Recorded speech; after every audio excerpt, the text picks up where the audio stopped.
अच्छा, मैं 1 मिनट, बड़ी खबर आपको बता दूं, बीजेपी रुझानों में 100 के पार। बंगाल के अंदर 184 सीटों के रुझान, बीजेपी 101 पर पहुंच गई है, टीएमसी 82 पर। बंगाल में बीजेपी रुझानों में पहली बार, आपका ये, क्योंकि नतीजों में तो नहीं लेकिन रुझानों में कम से कम बीजेपी ट्रिपल डिजिट में पहुंच गई है, 100 के पार चली गई है।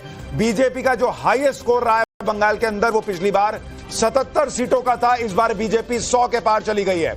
और अब पुडुचेरी में एनडीए को रुझानों में बहुमत मिल गया है, 18 सीटों पर पुडुचेरी में एनडीए आगे है।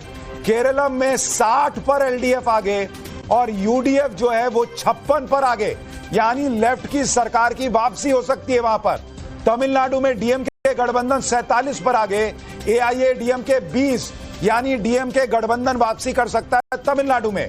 असम के अंदर हिमंता बिस्वा शर्मा के नेतृत्व में क्लीन स्वीप करता दिख रहा है एनडीए, 59 सीटों पर बढ़त है, और 8 पर कांग्रेस गठबंधन आगे है।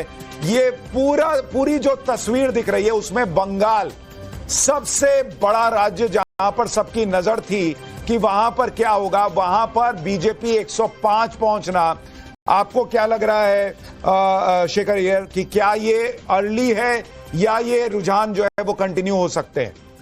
नहीं, ये तो बिल्कुल अर्ली है। जैसे सीईओ भी कह रहे थे कि ये तो पोस्टल बैलेट है। 8:36 हो रहा है, मतलब अब ईवीएम खुलने शुरू हो गए होंगे। जब खुलेंगे उसके बाद और 2 घंटे लगेंगे, 2 घंटे लगेंगे, क्योंकि आपको पूरा 10 बजे तक आप कह रहे हैं थोड़ी तस्वीर क्लियर होगी, इसलिए वो देखना पड़ेगा। लेकिन अभी कुछ नहीं कह सकते। वैसे केरलम में भी जो आप जिक्र किया कि एलडीएफ आगे है, तो इसका मतलब बाकी फैक्टर्स अगर यही मतलब ये ट्रेंड के रूप में बदला 2 घंटे के बाद, तब तो बाकी चीजें आ जाएंगी। उसमें कांग्रेस की कैंडिडेट सिलेक्शन को लेकर भी बात आएगी। और दूसरी बात, माना जाता है कि कांग्रेस को इस बार, यूडीएफ को, पूरे के पूरे मुसलमान के वोट जो मुस्लिम लीग के द्वारा मिला है, और उसके अलावा क्रिश्चियन वोट भी पूरा गया है।